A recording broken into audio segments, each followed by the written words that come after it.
Yeah, Garrett Gunn is a solid creator. He does Franklin and Ghost, who has an animated series on the way with Billy Bob Thornton playing the voice of Franklin.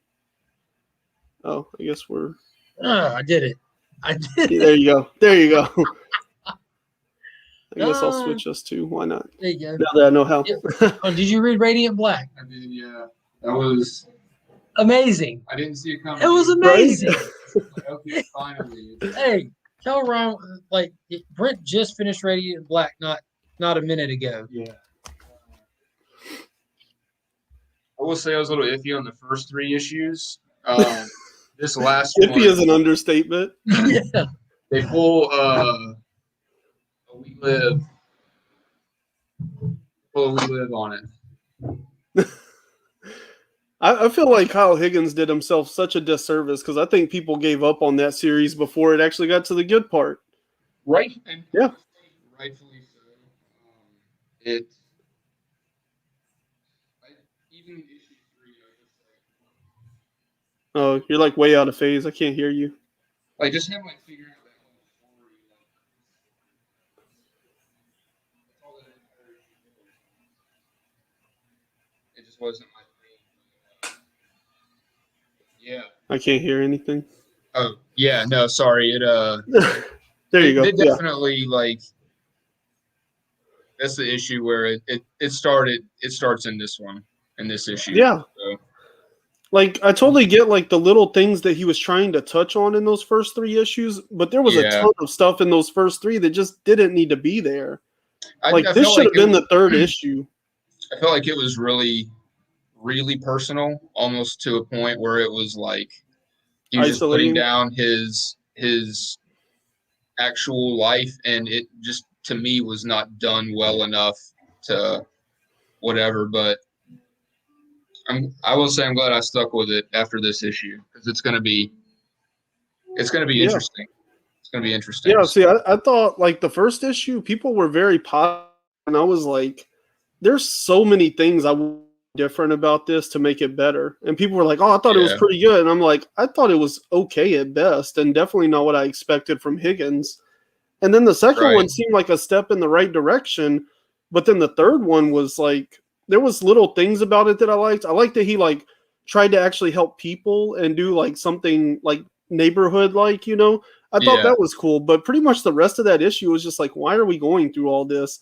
And I definitely wasn't planning on picking up the fourth one. I was like, yeah, I'm done picking them up, but I'll still check them out because I thought like Steve was still going to want to talk about them and all that, you know. And then like I read the fourth one, and I was like, was this what I thought it was? Like, I think this was awesome, but I kind of like tried to speed through it because I was trying to read a bunch of books at once. Yeah. And so I was like, maybe I just thought it was good because I read through it so fast. And then Mark read it and messaged me almost immediately. He's like, dude, what the hell? Why did he not do this earlier? And I was like, right? Like, Yeah. in the first Maybe 3 he was issues and then some. Maybe he was trying to like build up some sort of dislike for that character or something. So whenever he killed him off, people were like, "Cool, let's see what this other guy's gonna do."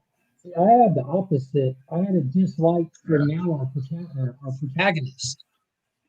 Like I thought the protagonist we have now, like he's just cheesy, but now when you look back on it, he's been building this superhero arc the whole time. He's been pushing the training. He's given himself the name, everything. It's 100% come from him. He's already been building it. Yeah, and I thought that was like that was one of the coolest things was like right before that moment where it all turns. He's like, you know, what would you have done if you got the suit? And he's like, oh no, it's good that I didn't get the suit because like I could think of a million things to do, but they all just lead to me making money off of it, you know? Yeah. And then like all that stuff happens and you realize like, no, like Nathan was kind of a piece of shit because he was unwilling to accept the hero's journey, you know? Yeah. What is up, Off-World? What is going on? Glad to see you Ryan, here. Have you ever dealt with State of Comics before? The shop where that Warhorns is going to be? I'm sorry, you froze just as you said state something. Have you ever dealt with that shop, State of Comics, where that's the shop that has the Warhorns book? Oh no, I don't know anything about that. State of Comics Yeah, and I see they and have War Corn. collectibles. Yes. Yes. Yeah. Yeah, I backed War Corns because I was reading Franklin and Ghost, and I really enjoyed that. Then Garrett Gunn launched the Kickstarter for War Corns, and that's all it was War Corns, Combat Unicorns for Hire, I think. Yeah, Combat Unicorns for Hire. And so that was the first issue, and I have a physical of that. And then he launched the Back to Basics Kickstarter a little bit farther down the road, and that's like a 4-part series, and I just backed the digital tier on that. So I don't have physical copies, but I've read all 5 issues of War Corns, and it's great stuff, man. Like, especially that first one. I love that first one, man, because it's like the Expendables, but they're unicorns, and the whole mission goes sideways so fast. It's so good. It's so good. And then the Back to Basics stuff is really cool because they're just like really like overpowered. It's like the Expendables basically, but they're unicorns, you know. So it's good stuff, and that's cool. I guess there's a new book coming out, but like I said, the other ones they did Kickstarter, and then it went to Source Point Press for like an official release, I guess, you know. And so this one, it looks like it's just going straight through Source Point Press, so that's interesting. What is wrong with Scott sometimes, man? I love him. That's what I was just laughing about a second ago. I know. As soon as I saw you laughing, I knew what you were laughing at. He's like the most constant inconsistency I've ever seen. Good thing it didn't get in your eye. Oh my God. Man, what a world we live in. Yeah. What was I? Not sharing this late stream around. Oh, yeah. So after we got off, right, this morning after we got off the live stream, I got my daughter ready. I was like, all right, we're gonna go to this comic shop that's it's probably about like 20 minutes from here, 25 minutes. Normal one. No, yeah, because I've been trying to hit different shops because I'm trying to hit all the back issue stuff and see if I can find more Peacemaker.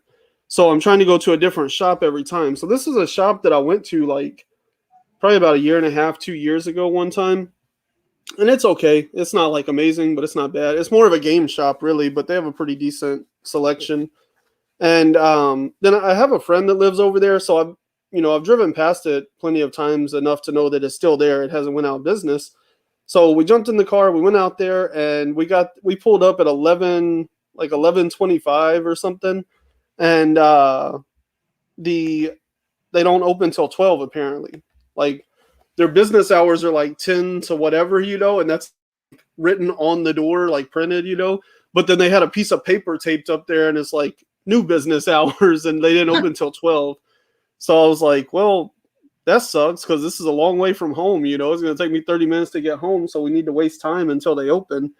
So I looked on Google Maps, and there was the closest comic shop from there was like 30 minutes away, and I think they opened at 12 also, so it was basically going to be a wash either way. So instead, I went to this Half Price Books that was like 5 minutes down the road.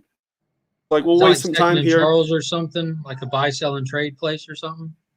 Yeah. You just go in there. You can sell books. You can buy. They sell like DVDs, and they have like comics and cassette tapes and VHS, like everything, But yeah, buy, sell, trade, pretty much. And so I was down there. I was digging through. Well, I let my daughter pick a book so she would be occupied, and I was digging through all this stuff. And like right at 12, we come walking out the door, and my wife called me. She got off early, and she wanted to go do this thing when she got off today. So.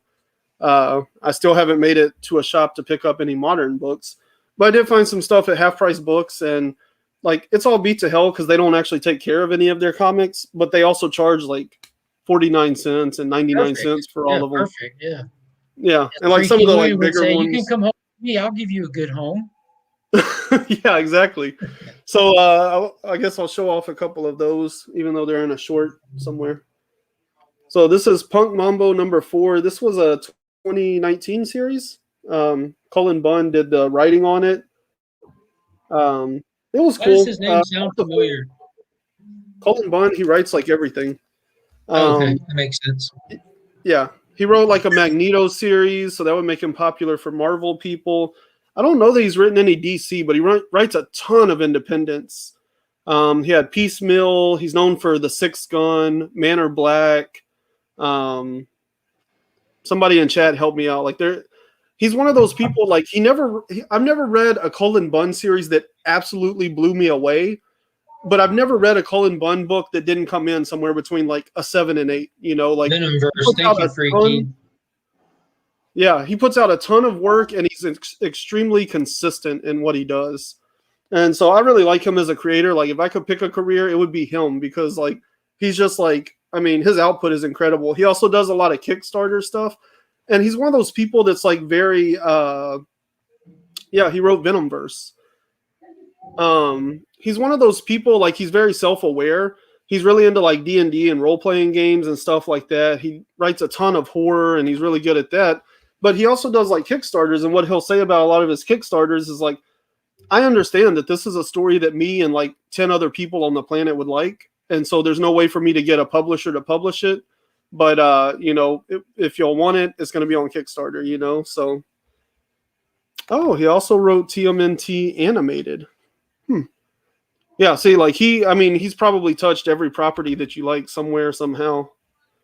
Bunn wrote Sinestro and Frankenstein for DC. The latter was canceled. Or the latter was excellent. I don't know where I got canceled out of that.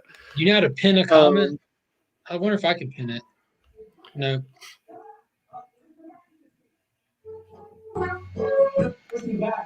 Boom. Yeah, so we're gonna be doing that drawing here pretty soon. So yeah, anyway, make sure everyone can get to it. Yeah. I have the full run of this. I read it as it was coming out. Really liked it. The finale fell a little bit flat. But overall, Punk Mambo is a great character, and I didn't have this cover, so I figured for 49 cents, why not, you know? It's a steal. Yeah. And then this other book is kind of the same thing. This was a 2019 series as well. I read all of these from Valiant, Fallen World, and I have the full run, but this was another cover that I didn't grab at the time. Who is that? Is that Eternal Warrior or something? No, that's right. Oh, it just looks way different in that outfit. Yeah, it's written by Dan Abnett, and what this Fallen World was, it was a 5-issue miniseries, and Rye was like very, probably what you're thinking of is whenever he's all like kind of silver gray and and he's all silver and gray, but he lived in New Japan, which is like this floating city. And that wrapped up in Matt Kent and Clayton Crane's Rye series in 4000 AD. And so at the end of that, what happens is Rye ends up destroying Father, and the whole city's collapsing and stuff. And so years later, they let Dan Abnett pick it up with Fallen World. And it's this little mini series that basically explains when they fall down back down to Earth. It's in the year 4001, and like the Earth is like kind of post-apocalyptic. And so like Rye and all the people that fell from part of the Fallen World, whenever they come down, they have to kind of like learn to rebuild society and stuff.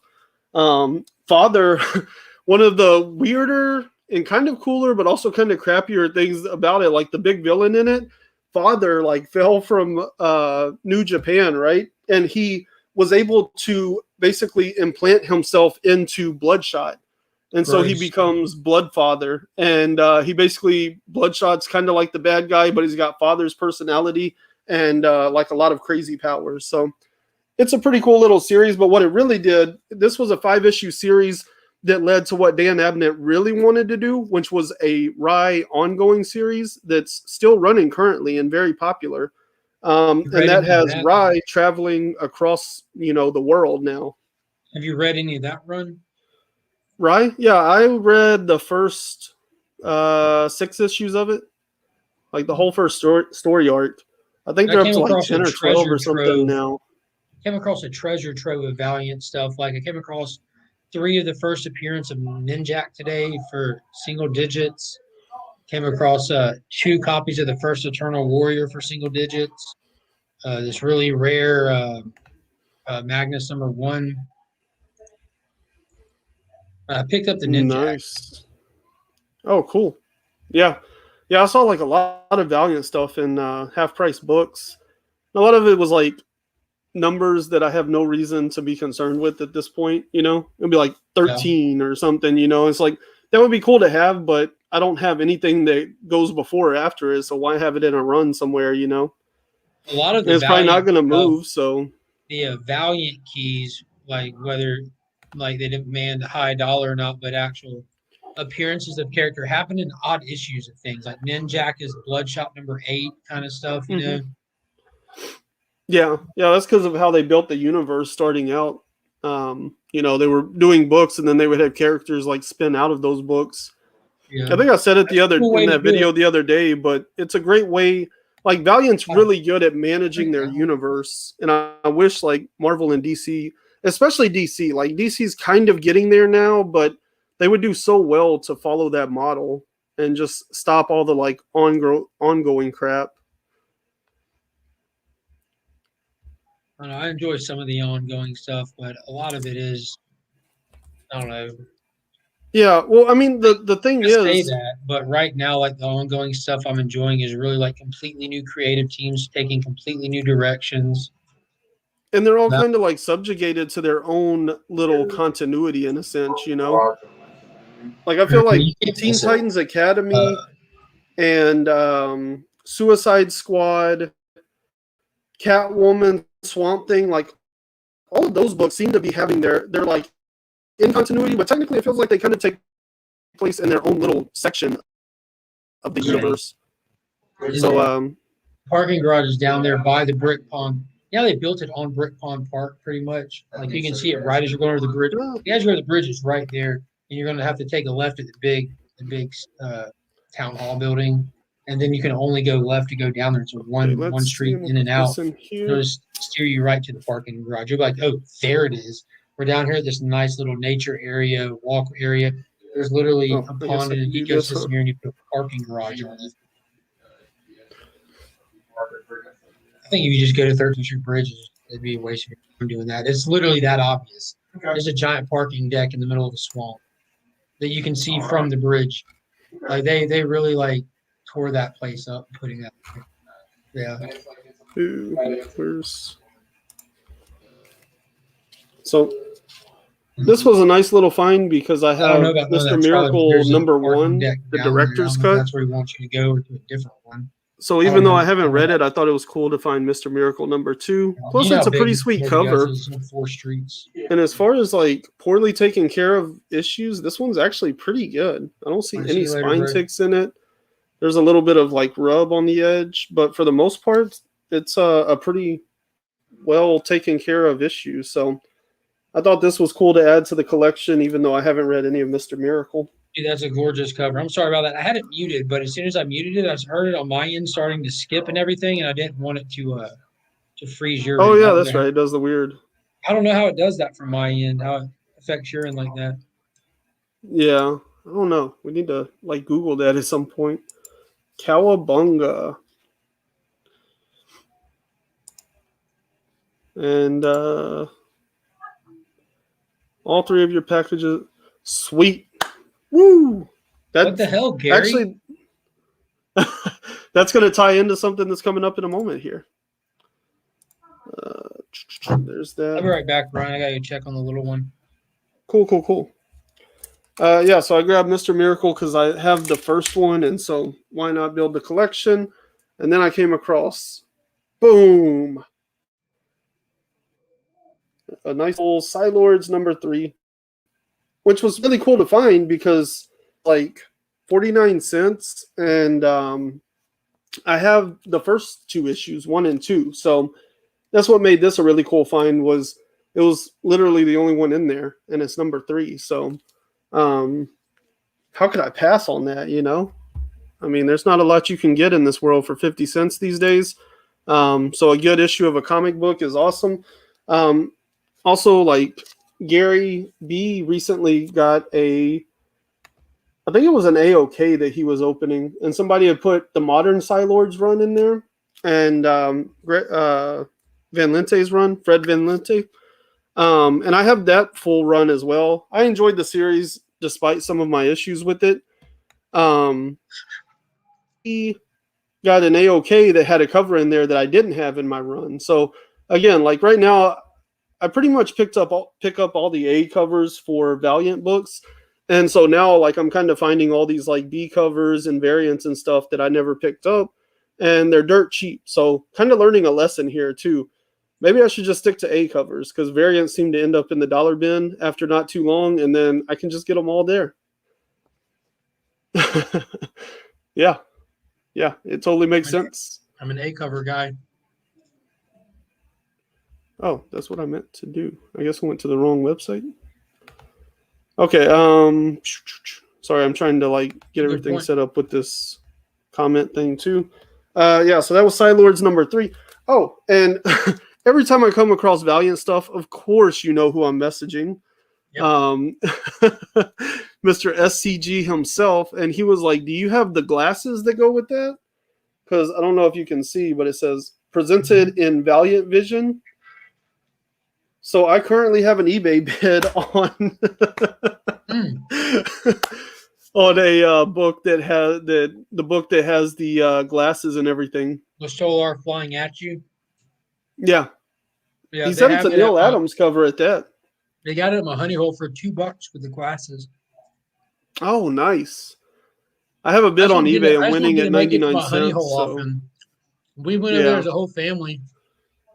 And it's like literally 5 minutes down the street, but it's a smaller shop and it's not easy with my kids with me. But we were all together and we went to go buy a vintage toy set for the little one. So, yeah. Yeah, that's awesome. Yeah, I have a 99-cent bid in right now that I'm winning on, and I really don't think it'll move more than that. Maybe $1.50 tops. So if that falls through for me, though, I'm going to tell you to go pick that up and send it my way. I'll get it if you need it. Because, I mean, I don't even actually know that I would open it. I mean, it almost seems dumb. In Valiant Vision. Right? But, yeah, it'd be cool to have just to have it in there. Tyler, did you see that picture I sent you earlier? I was at this antique shop called Meemaw Had One, and I found this really old little, it wasn't porcelain, it was China. It was a China Disney character statue of Tigger. And when you look at the bottom, it actually has the Disney stamp on it, as well as it says China. Not made in China, but it was a piece of China. Wow. So far, nothing really. Books that probably nobody's interested in. Nobody except for me. Yeah, I agree. Like all of that stuff is pretty much the best of what DC is doing right now, and yeah, like the way that they almost have like this mini universe going on with a couple of these titles that I think they're like technically connected to continuity and all that, but it definitely doesn't feel like it. Like Suicide Squad, Teen Titans, Swamp Thing, Catwoman, like it feels like they're in their own little like mini universe over there or something, and I like that. I think it's cool. I mean, in a way that means they could always like tie it in later if they want to and like just drop them into the main universe because they are like connected enough, but at the same time it doesn't make me feel like I have to be reading every single book on the shelf to understand what's going on in some of my favorite titles, you know.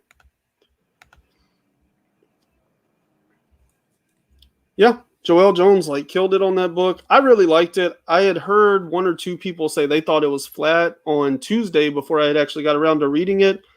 I enjoyed the book. I need to reread it and make sure that it wasn't just like crunch time that made me enjoy it. But I thought it was fun. I really like her personality in that one because they still made her feel like I wouldn't say like a fish out of water, but like that she's not quite secure in herself, in her world. Like she feels like there's a piece of her missing and she's trying to find that. But at the same time, she has that heroic spirit like Peter Parker or something, you know, where she's a natural born hero. She runs into a fire, you know, she runs toward burning buildings and exploding cars because she wants to help people. And it's not the power that's going to turn her into Wonder Woman. She is Wonder Woman. The power is just going to make it a little bit easier to do the job, you know? And I really like those kinds of characters. Like, man, what was I talking about recently where Radiant Black, like it becomes pretty apparent in the latest issue. Like Homeboy, that's been the hero the whole time, is not a hero. Like he's kind of, I don't know, he's really dodgy and weird, and I don't really like that, you know. So the fact that they change characters there and stuff, like I like a hero to be a hero naturally, you know. Mm-hmm. That new issue of Radiant Black was a banger. In case anybody gave up on it after 3, like I did. I stopped picking it up, but I read it digitally, and I wasn't even going to do that. But Ryan's like, "Dude, go read that." Yeah, and it claps. yeah. Yeah, I mean, that was same way. Like my thing is the pre-sale needs to sell me on the first issue. The first issue needs to sell me, you know, all the way through the third issue. By the end of the third issue, you need to sell me on the rest of the series. And the third issue of Radiant Black really did not do that. And so the only reason that I even bothered reading the fourth issue was because I thought Steve and some of the other people in the community were going to want to talk about it. And after I read it, everybody's like, "Oh yeah, I quit reading that. I dropped it and stuff." And I was like, "Well, okay, I wish I had known that. I wouldn't have bothered with the fourth one." But that's what you honestly, I'm kind of glad that I didn't. Do what? That's what you douchebags did to me with 7 Secrets. I never started it, man. I haven't picked it up yet. Dude, everyone pulled a firepower like, "This is the best book on shelves right now," and that was like issue 2. I'm like, I gotta check it out, and I read it, and I'm like, this ain't bad. And then come issue 4, I'm like, something's got to happen. And I'm like, all right, well, after this big fight in issue 5, I'll let it go. And it was like a 2-part fight. Then issue 6, I'm like, this is the best book on shelves right now, at least in the indie department, easily. It's so good. Weird. I don't know. Jim Starling and Bernie Wrightson. Oh, I know those names. Interesting. Yeah, number 4, like Radiant Black, was completely different from everyone. And then I'm back on 7 Secrets. Yeah, I feel like everybody dropped it like at issue number 6, right? That's when everybody was like, "Yeah, I'm done with this series." No, 6 is the game changer issue. That's the one that blows you out of the water. So it must have been like 4 and 5 or something. Yeah. Then. I can see everybody read 1 and they were like, "You got to read 7 Secrets. It's the best thing that's ever happened to comic books ever." And I was like, "Well, I can't even get a copy, so I'm not a copy chaser like that, you know." And so that's why I never have read it in the first place. And then everybody around like 3 and 4, everybody was like, "Yeah, it's getting kind of boring. Nothing's happening." And then you got on right there and you were like, "No, this is like so good." And I'm like, I don't even know what to think anymore. So I'm finally starting to understand that like number 6 or whatever changed everything about it and was like the number 4 of Radiant Black. But yeah, well beyond that, it opened up every can of worms that's ever existed. But yeah, I'm gonna need a lot more issues like number 4 and a lot less issues like 1 and 3. But if he can continue what he did in 4, like I'll get back on. I'll start buying copies again because number 4 was insanely good. Yeah, I'm definitely not. I hate that I don't have a physical copy of this one because the coloring in it was so cool and the conversation that was being had like in a different. Oh my god, so cool! That was so the other cool, language and all that. Yeah, but nothing about that series screams I need to pick it up. No, I mean, like I said, I like the 4th issue, and I hope it goes that way. And if that's the path that he's going to tread from now on, like I'm in. Like I'll get back on board if he can prove that that's where it's going, you know. But for now, I'm still going to keep on reading it for free until he can prove that I should pay him for it. Because those first 3 issues were not great, especially after reading that 4th one. I'm like, I hate them even more than I did before. Mm-hmm. He didn't do anybody any favors at all with 1 through 3. Well, he didn't do himself any favors. That's what really I find really surprising is why wouldn't he want to hook the reader in? It's like he was trying to push as many people away as possible, and then like 4 was just like this out of the blue experience. Because I think it's pretty. I don't think that I'm like a rare person. I'm pretty sure most people like look to the first 3 issues to really hook them into something. So why do you wait until the 4th one to like deliver on the hook? You know. Well, if it's a testament, surely he didn't read all of that and go, yeah, all of good as the 4th issue, you know. If it's a testament to how bad I thought it was, you know, I hang in for a lot longer than 2 or 3 issues normally, and 3 did it. I'm like, dude, it's like the second comic book in the last 5 years I didn't even finish reading once I started it. Like, Didn't finish it. Didn't go back to it to finish it. And I stopped probably like 3 or 4 pages shy. Like it was just like it's not even worth finishing for me, which is bad. Yeah. Not to mention the Yeah, laziest I cover in history. 100% agree with Gary B here. Like that's why I haven't bothered with the bad idea stuff. I want to read those books. I like Matt Kent. I was just talking about how much like his ride run is what really cemented my love for Valiant and my love for Matt Kent. So there's absolutely in Folklords, I could go pull out the whole run of Folklords like right now. You know, like I know people didn't read that series. It was great. They should have. Like I like Matt Kent and the fact that he has his own company and stuff.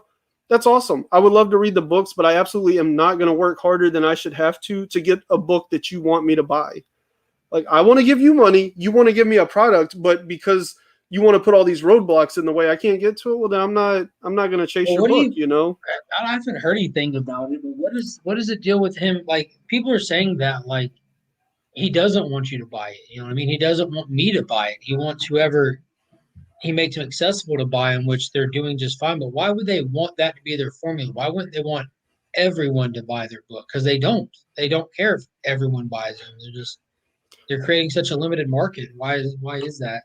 Well, like I understand what they're doing, and I mean that's the other thing I'll say is like in probably like 6 months, all of this stuff that we're talking about right now isn't going to matter because they're trying to get comics back to what they were. They want people to read their books. They don't want people to collect their books, and that's what they're trying to fight against. And once all of their books are on shelves in the way that they intend them to be, it's probably going to work, you know? The problem is getting there because it's not necessarily them that's messing this up. It's the spec market that's messing it up. But I also think they should have enough self-awareness to be like, oh yeah, obviously that's what's going to happen when we release books this way, you know? So, but I think like in 6 months, we'll be back to a pretty normal place. Are you frozen? Am I frozen? I'm not frozen. I'm sorry. John Jang messaged me. Oh, oh, my bad. My bad. No, I'm Scott asked me to reach out to him and see if he sells original art pieces. And Scott asked me this like a week ago, and I keep forgetting to ask him, and I feel like a jerk. So I messaged him Scott messaged me right before we went live, and he just responded. So I actually want to answer Scott. He's a great dude. I don't want him to feel like I'm dicking him around, you know.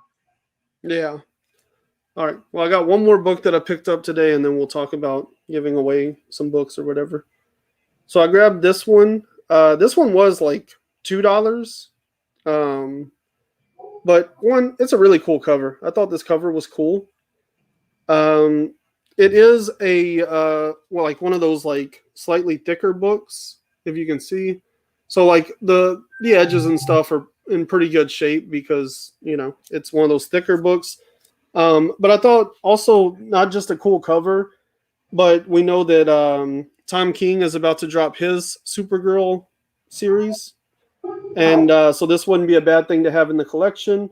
And then also I really enjoyed Tamaki's work on Detective Comics, and I really enjoyed Joelle Jones on Yara Flor's books, her Wonder Woman and her Wonder Girl. So I was like, that's a powerful creative team. I might actually even take this out and read it because it'd be really good with the creative team behind it. And I don't know anything about Supergirl. I don't know if Tom King's going to use this material or if he's going to do his own thing. But either way, it probably wouldn't hurt me a little background on the character outside of that. So I thought that was a great book with a great cover. So I went ahead and grabbed that one. Take it easy, Gary. Yeah. Have a great night. Good Lord, it's 5:20. How old are you? Did you have anything you want to show off? I got my haul. Well, do it.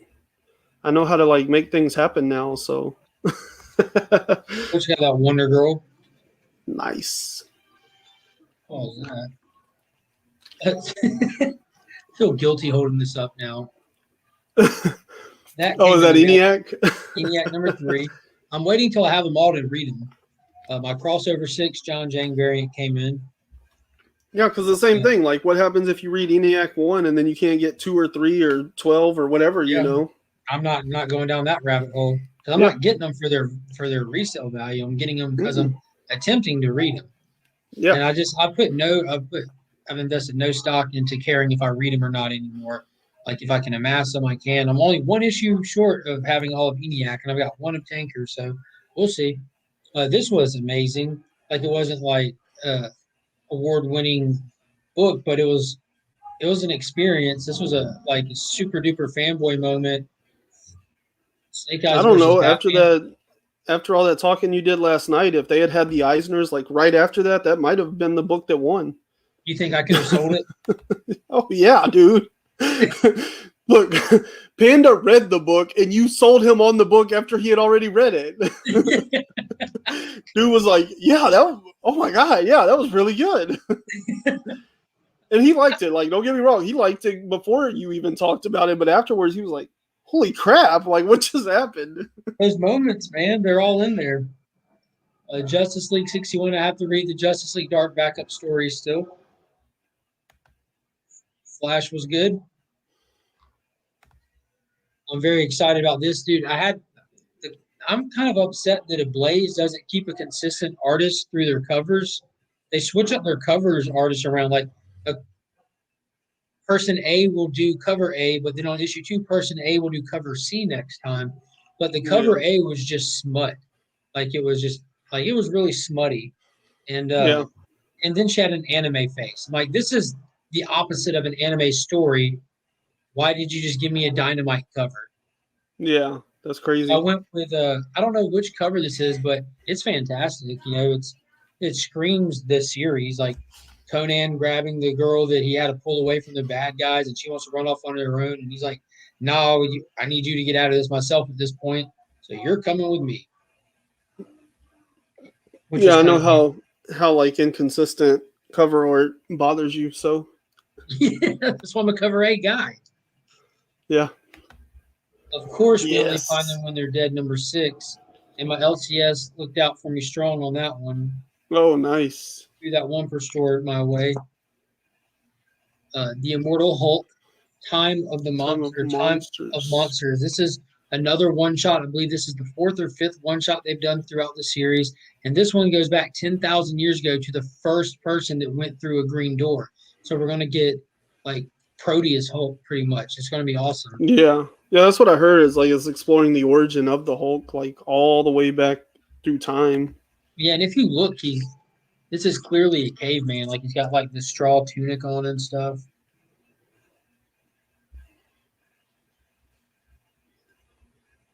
I enjoy Superman's business that much. It has its strengths, but overall it's very disappointing. However, his JLA is off to a strong start. I agree.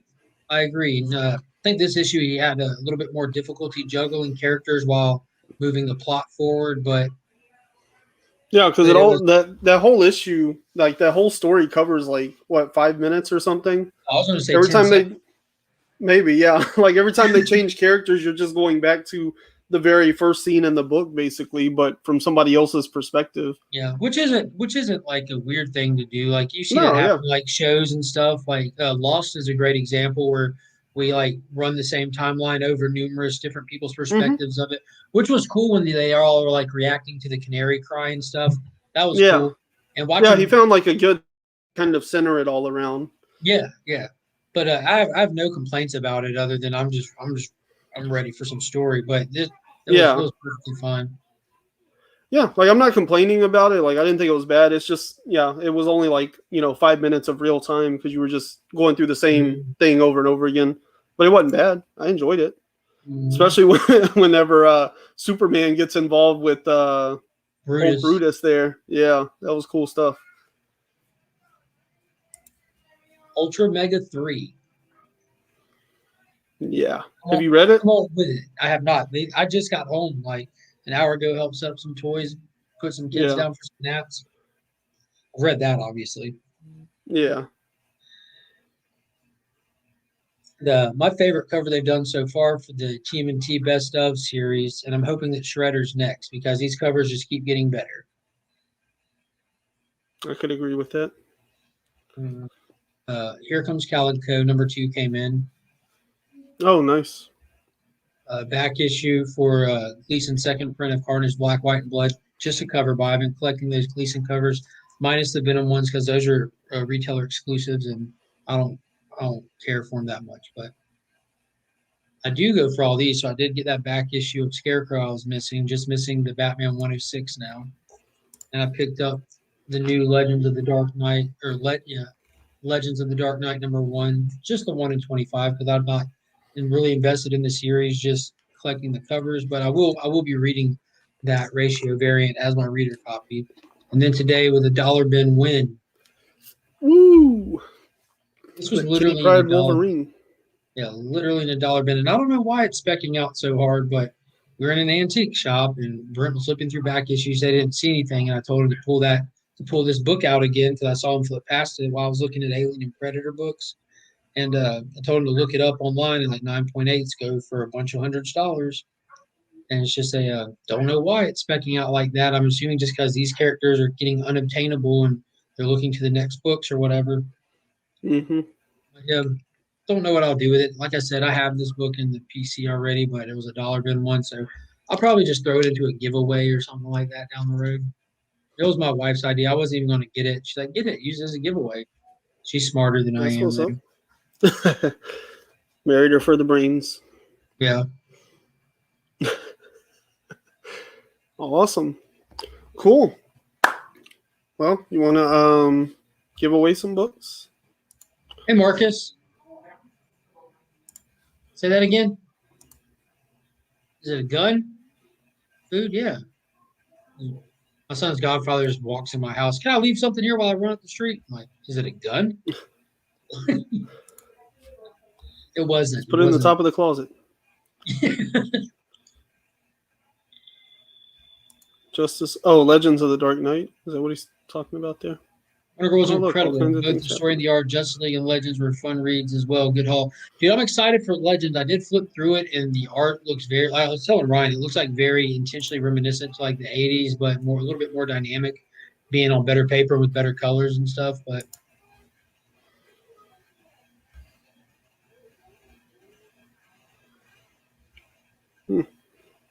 nice. Solid series. Very cool. All right, so I got this comment picker pulled up. Hopefully everybody has got themselves in. Boom. Can we eat any of that, Marcus? Oh, fiddlesticks. All fiddlesticks. All right, so we're going to do... what does this button do? Oh, okay. Well, we're going to background ourselves for a moment. Get this as good as I don't even know how you did that, possible. but that's impressive. It's just a button by itself. Okay, so I pulled the video. Judgy. I didn't filter out duplicate users, include replies. This is the comment we're looking for. And I took myself out of the running, of course. And so it's showing 15. Let's see if anybody else has added. Nope. So we got 15 people that might win. What they might win is probably the real question you're asking at this point. So I wanted to put together, since this is a drawing based on a Kickstarter based project, I thought let's do this with a bunch of like Kickstarter books. So, oh yeah, I gotta move this back real quick. Will that one do anything for me? Probably not. That would, except for you're there, not me. I'm here. No, I know, but it did a weird thing again. Let's see. So where do I go when that happens? That makes no sense. Where are you?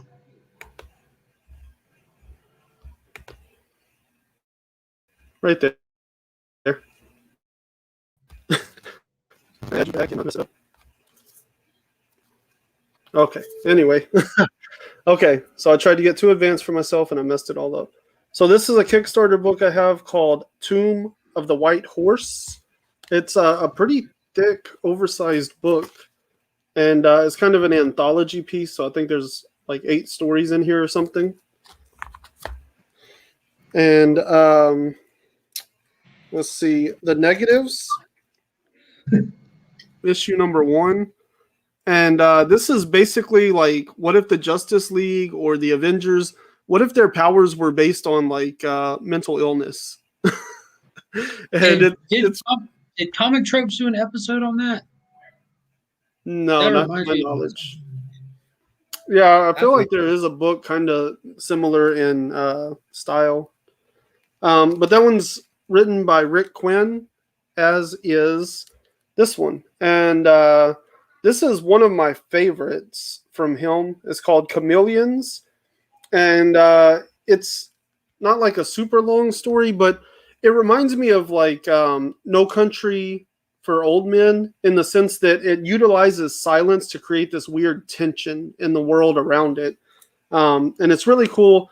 Rick Quinn is a great writer because, you know, he often says, you know, to open your mouth and speak is, or to believe that you can improve on silence is, you know, very brave. And so a lot of his writing is not silent, but like he's very concerned with how much dialogue he's putting on the page. And it really lets his stories breathe a lot. And so I really like the way he writes. And so I wanted to highlight him. He also has a Kickstarter going on right now with 11 days left called the Uncanny Valley Archive. And I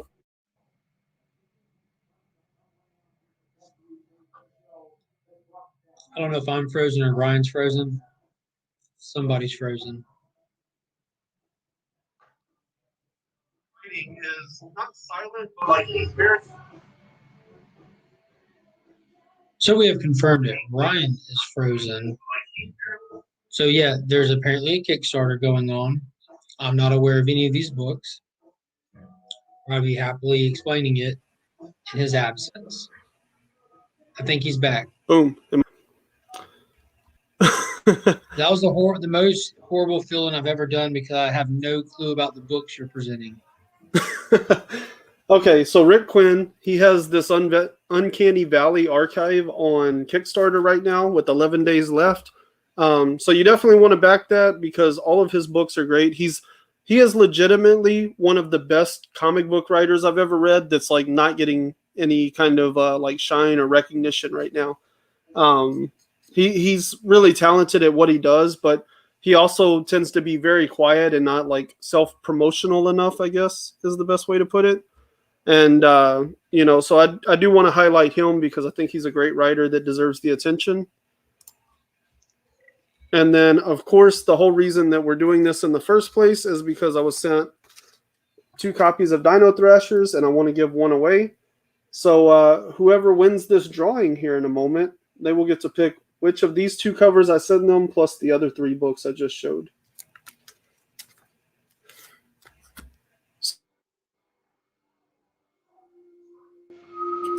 And that will hang in there long enough. What are those noises? Is that me again? Yeah, I think so. Great. You're back. It's the middle of the afternoon. All the kids are like watching stuff on their tablets and everything. Pornhub. So Yeah. Pornhub. Yeah. It's either all the kids or Joe on multiple windows at one time watching Pornhub. All right, let's see who's going to win all this stuff.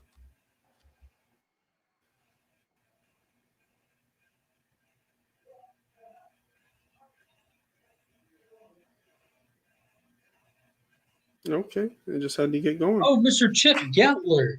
Chip Getler. Awesome. Man, and that's an awesome comment too. What did it he says, say? Hashtag Dino Thrashers, loving the new format and channel name. Yeah. So, yeah. Long time watcher, first time caller. I haven't seen him in here. I haven't seen him in here this afternoon, but yeah, that's awesome. He recently sent me a bag of coffee beans, so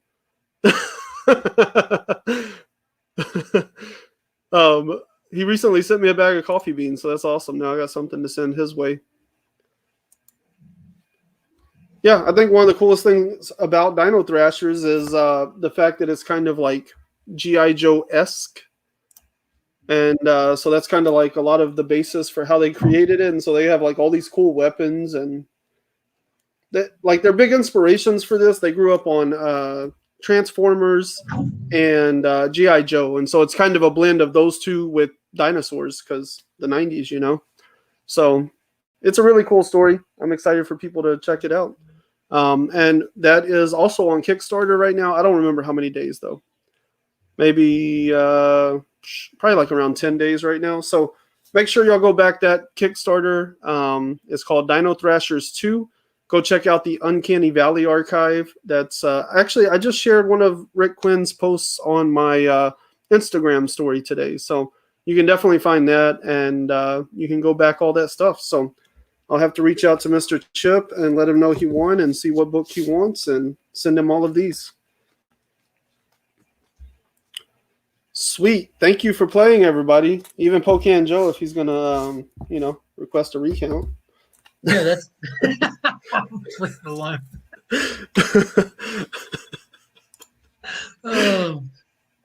Tonight, 10 o'clock p.m. Eastern on YouTube, you can hear Pocan Joe, Spectacular Spider Grandpa, and Huey cracking up, having a blast, blasting and stashing comics on Blasting and Stashing Comics on YouTube. It's really a good time if y'all get the chance to stop in there. You can find me in the chat just arguing and debating as much as I can about these books. I really do have fun in there. Yeah. Isn't there a DJ Links thing going on?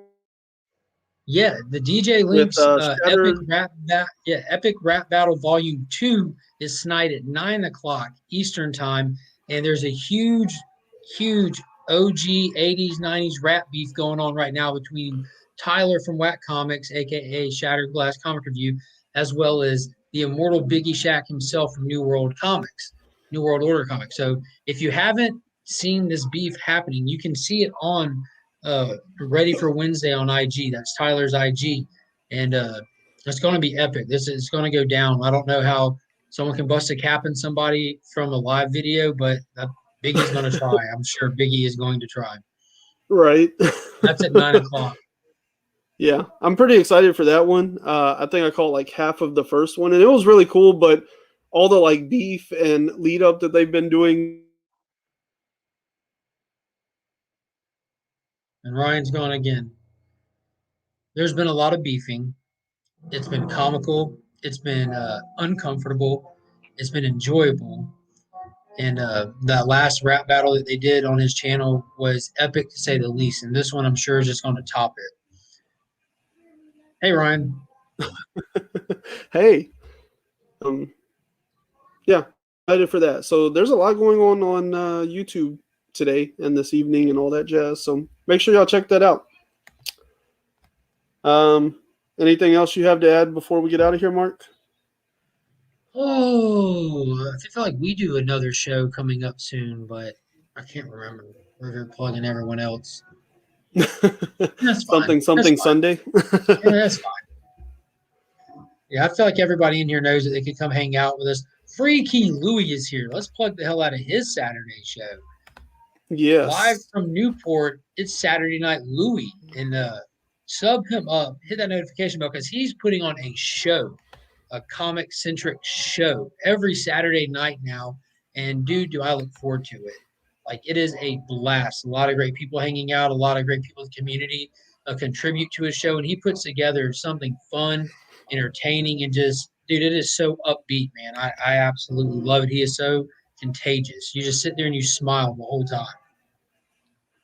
Yeah. He has a personality that, like, an infectious attitude that, anytime you're watching him on camera, you probably just feel a little bit better about yourself too. Oh yeah. What? That's a horrible thing to say. Oh yeah, I guess that's terrible phrasing. Yeah, I agree. I guess you just his positive energy saying something infectious, and he makes you have a happier than better you outlook came. on life. Yeah, you leave happier than you came. Yeah, check There this you go. guy out. He'll make you feel better about yourself. That was horrible.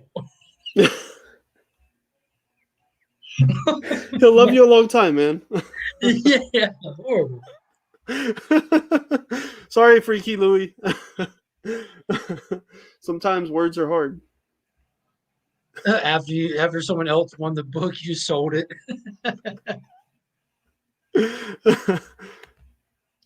Well, there's a way to get your own copy. Have you told everyone how to do that? Yeah, well, I think I did, but I might have lost connection. So check out Kickstarter, Dino Thrashers 2. There. And I wish I knew how many days it had or had prepared anything for this. Of course, things got kind of crazy. Not really, but kind of. I wouldn't say they got crazy, just like my whole schedule got kind of thrown off.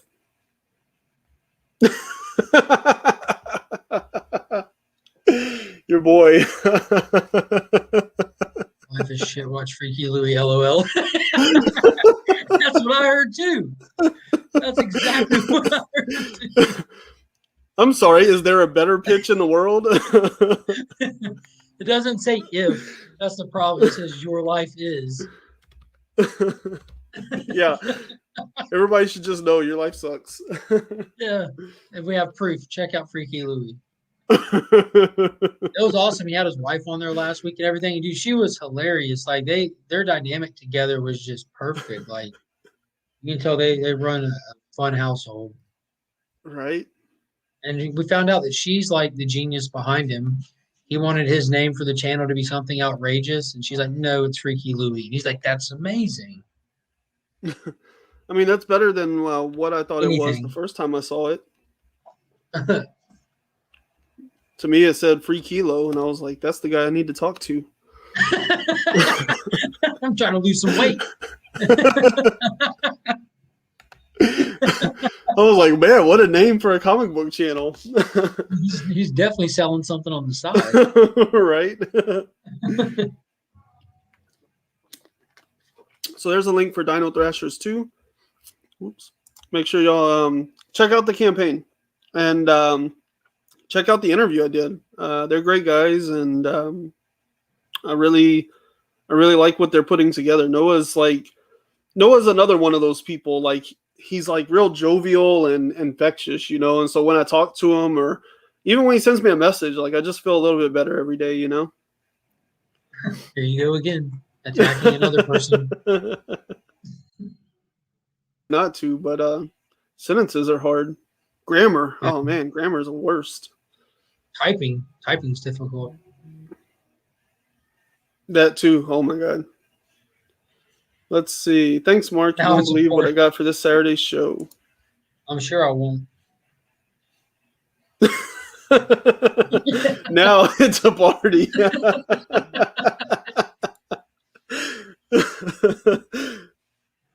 I was like, that's a weird way to spell low, but cool.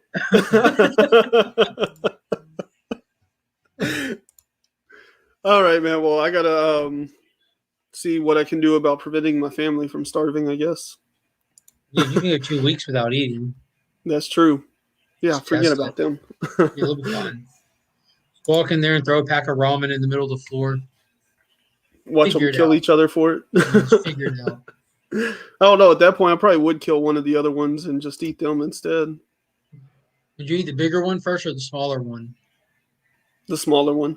Yeah, because you don't want to waste any extra. Like, you never want to cook too much food. You can always cook more food. Yeah. Well, and I figure, like, even though I'm going to be starving by the time that I get to the point of eating a human, I'll be okay with just having a little bit early on, But once I'm really hungry and I'm ready to, like, really dive in at the end there, like, I'm going to go for the big one and just eat myself to death. Yeah. No stopping. Yeah. Like that scene in 7 where they force-fed that guy till he died. You'd be doing Oh, yeah. Yeah. Whew, that was intense. First off, this is probably the best part of this whole stream. The cannibal talk. Yeah. We're trying to get into the heads of them crazy cannibals and Joker. Yeah. A smooth segue there. All right, man. Well, I guess let's get out of here and let these people go find another stream to watch for, about an hour, 2 hours? Yeah. And then they'll be up for In the Mix. And then they'll be ready for Pocan Joe and Spider Grandpa and Huey. Back to back. Boom.